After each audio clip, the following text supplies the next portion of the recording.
Alright, this video is very different from any of the other videos I've done. This was a few years ago, and I actually lost my GoPro on this adventure, and so I didn't have any footage, but I just thought it was such a cool adventure that just recently I just decided I'll just tell the story as I take you through the route on Google Maps. So I realize that's not going to be everybody's cup of tea, but hopefully it won't be too weird, and some people might actually enjoy it.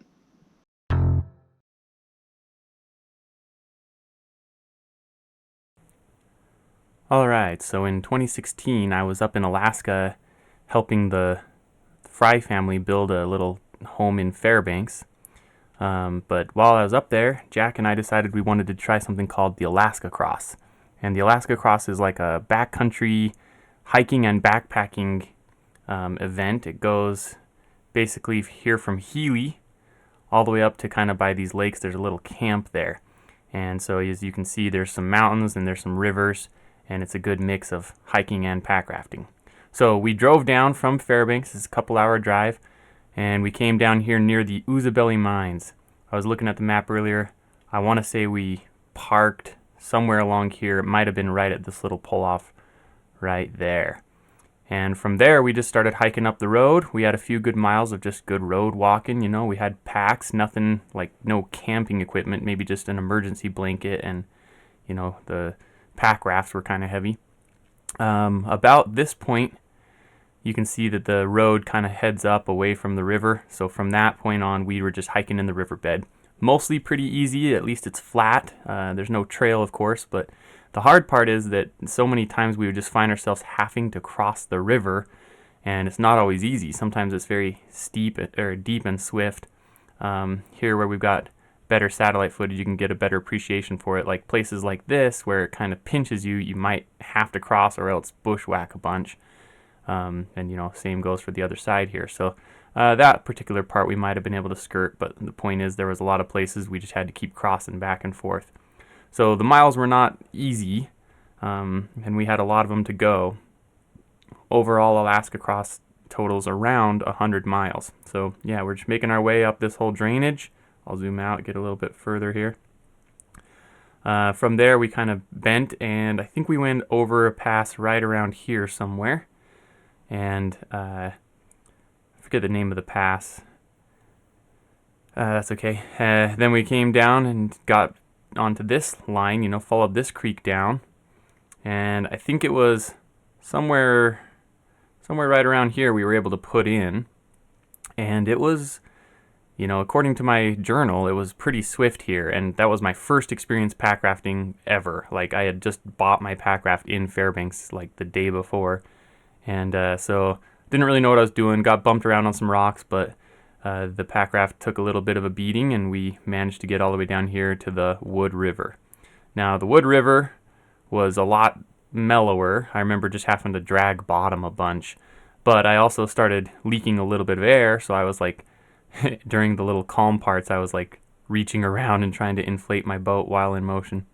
And our goal was Kansas Creek here. So Kansas Creek is this second one, and we actually first started going up this southern one and realized our mistake, cut across cross country, got to Kansas Creek, and began following it up. So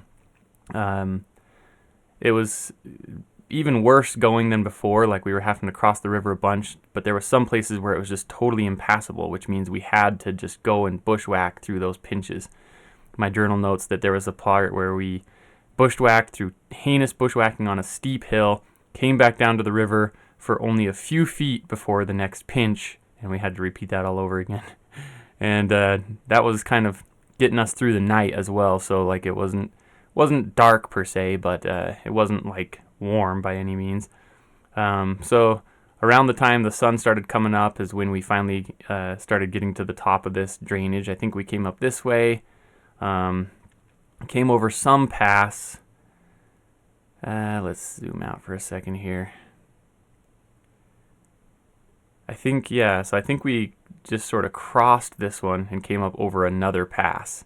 And at some point, I think over the second pass, we took a little nap, and then we just followed that all the way out. And I want to say it was this one right here where we came down. Yeah, it was. At Forgotten Creek, we came down and got to the West Fork of the Little Delta. And now this one, when we got to it, I was just kind of like, what? It looked really rowdy, and just like I didn't know how we were going to do it, but well, that was the only way to go. So we got in our boats and started rafting. And again, I just remember just bouncing off a ton of rocks, but mostly all we had was like rock obstacles, right? Like I hadn't really seen much wood or sweepers or strainers or anything, just rocks to bump off of. But this was just sweep, rowdy, and consistent. I would say it was probably like 2+, but it was just consistent. Like you just didn't get any breaks for this whole time, all the way down until, keep going. Yeah, maybe about here is where it started to kind of, just simmer down a little bit. And then we finally got to the Little Delta proper. And then it was much milder, like still pretty swift, but like no real obstacles. And it was really a nice change of pace. I remember seeing this feature here. I think it's called like the organ or something, or the curtain, or I forget. But it was cool. I remember being able to see it. And even just these banks like looked cool as we were going past them. So it was really cool to be in the Little Delta River. Plus at that point, like all our hiking is more or less done. It's kind of just like a nice float all the way out to the Tanana River, cross the Tanana, and then just the tiniest little hike to where we could get picked up. So at this point, kind of feeling feelings of like we're home free, right? Well, little did I know what was in store for us. So made pretty good time along here. There was, as you can see, it's so braided. One of the obstacles we face is just if you get down the wrong braid with like not enough water, you just would drag bottom, and you'd either have to butt scoot or you'd have to get out and tow your boat to pass the rocks or whatever. That was super annoying, especially if you're already been up all night doing that for miles and miles. So as a rule, we were always just trying to stay in like the deepest channels, the deepest and swiftest channels. And at some point I said to Jack, like, I think just like try to stay left. It seems like the left channels are always a little bit better. And I will comment here that like I think what we're seeing from this satellite imagery is a little less flow than when Jack and I were there. Like I think we had even more braided options, less exposed sandbar, although there was plenty of sandbar exposed. But there's definitely some parts up ahead where I remember almost no sandbar, which is what makes me think that when we were there was a lot more water flowing. So anyway, we went all the way up. We were getting so close to being done, all the way up until here. It was at a spot right around here. As you can see on this satellite imagery, it looks like pretty much all the strains, all the braids, go left of this little island here. But I remember distinctly that we had the option to go right. Like some of the braids were going right. But, I had already told Jack, let's try to stay left. But I do remember thinking, like somewhere in this vicinity, I remember thinking like, kind of looks narrow and wooded to the left, and kind of looks like open and mild to the right. But again, my main worry was just like butt scooting and getting bottomed out on the rocks. So I went left.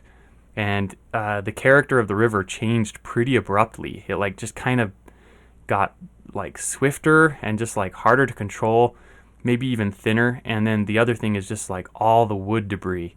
So like you can see even just from this image here, like there's a lot of wood here, a lot of, newly deposited wood debris. So like immediately I'm just kind of like on high alert trying to maneuver past things. And I don't know exactly where it was, but let's say it's somewhere around here. There was, the current pushing me to the right, and there was just like a sweeper sticking out over the river. I don't think this is exactly the right place, and even if it was, I think the river has changed a little bit, but I'll just try to pretend this is where it happened, right? So I'm trying to, get left, get out of the main current so that I don't get swept under that sweeper. This sweeper was not like a lot of other branchy pines that are kind of like, a lot of greenery on there and stuff. This one was just like one dry log that was just sticking out like a baseball bat right at the wrong height to make it pretty tough. And so I tried to get left, but I just couldn't get left, and I sort of just got bunted by the baseball bat.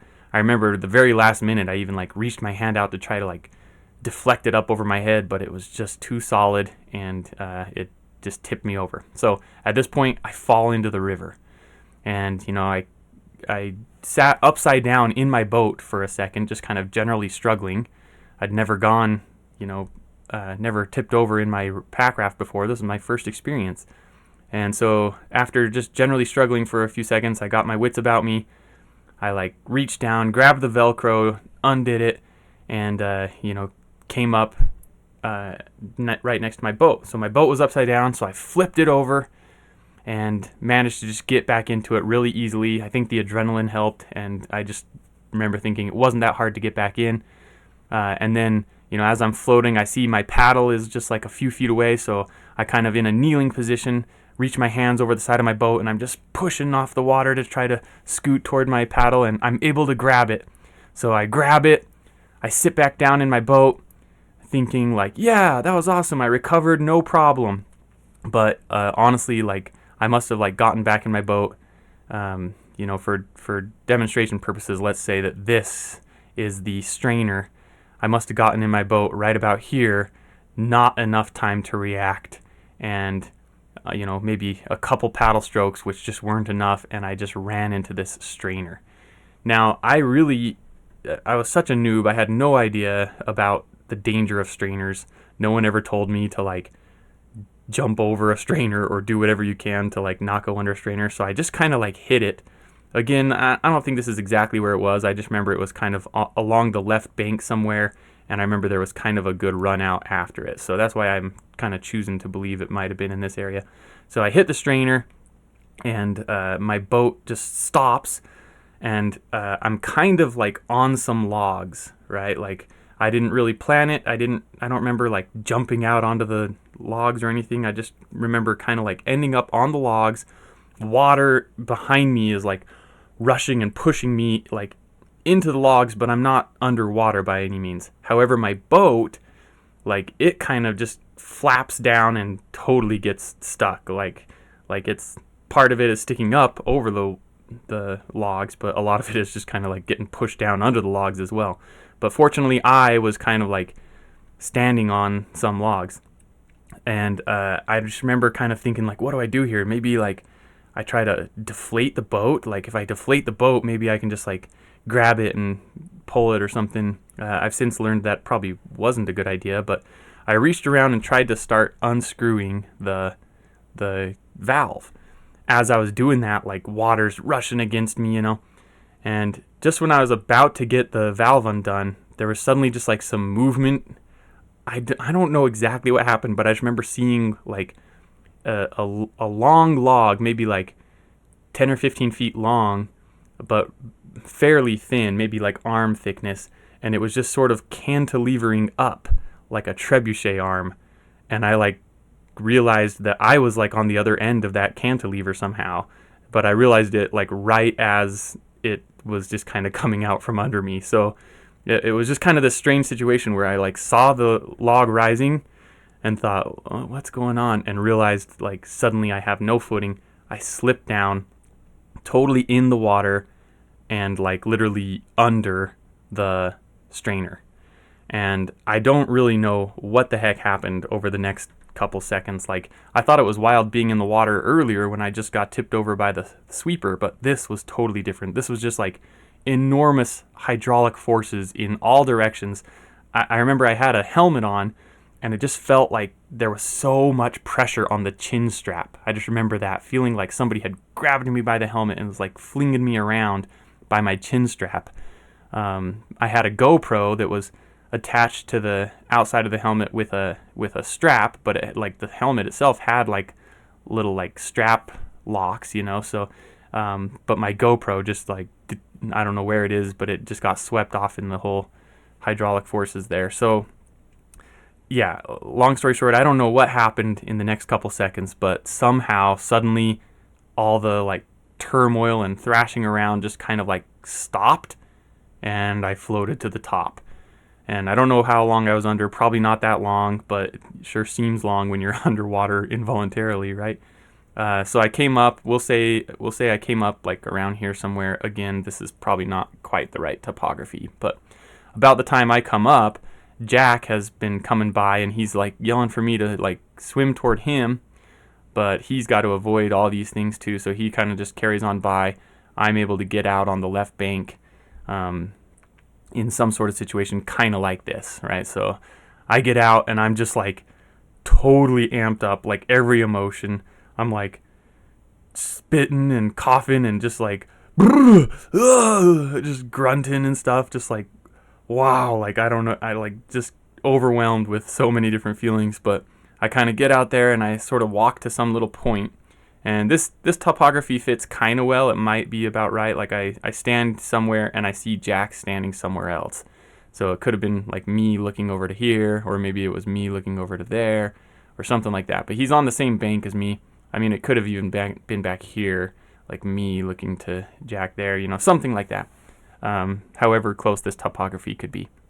So then I'm like, well, do I walk toward Jack or do I walk toward my boat? And I figured he would be coming up toward my boat, so I start walking around, bushwhacking, and I get to where the log jam is. And the log jam is kind of like up against the bank, just enough that I can kind of like walk out onto the log jam. I'm being a little more careful about which logs I stand on and making sure I'm standing on big, thick logs. But I'm able to get out to where my boat is by just shimmying out a few feet.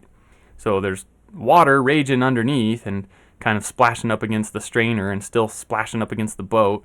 But I just really want to get it dislodged, right? So I'm yanking on the boat from like a secure stand on the strainer, but I just cannot get it to budge. Jack gets there. We even like set up a tow rope, even with a pulley system from the boat, like from the tie downs on the boat up to like the trees, and we're just pulling with all our might, even with the mechanical advantage, and we could not get it to budge. So we're just like, well, all right, well, I guess this boat's stuck here for now. Like, at least I should try to get my like wallet, keys, phone, all the things that are in my dry bag.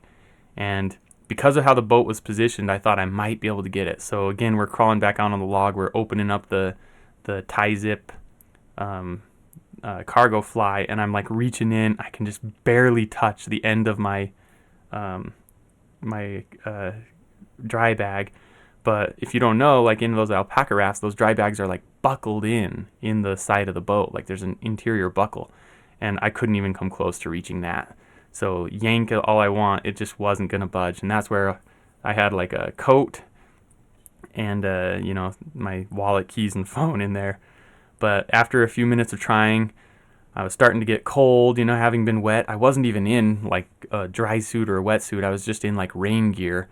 So I told Jack, I was like, I don't know. I think like rather than make a bad situation worse, let's just try to finish this thing, knowing that we're really only a couple of miles away at this point from where we're getting picked up.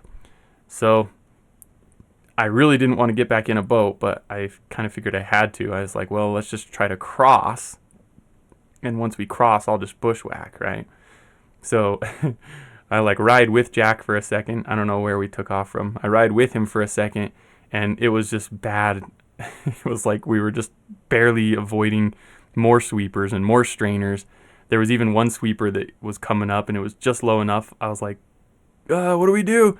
And Jack's just like, duck. So we both like ducked as low as we could. I'm like sitting up on his stern, so I like can't really get all that far down. And like this particular sweeper just kind of like bonked both our helmets, but we passed under and kept going. So at some point, like he pulls over, and I just like bushwhack through, and I get here, which I thought for a second, I was like, okay, here's the Tanana River, and Jack can just shuttle me across, but it wasn't even. It was just more of the little delta.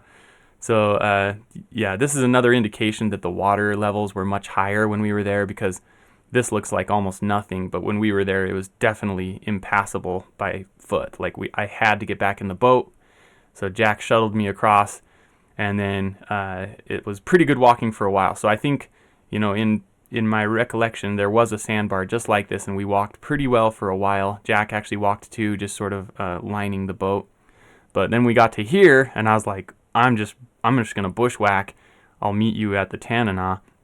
And Jack's like, okay, I'll just float down there.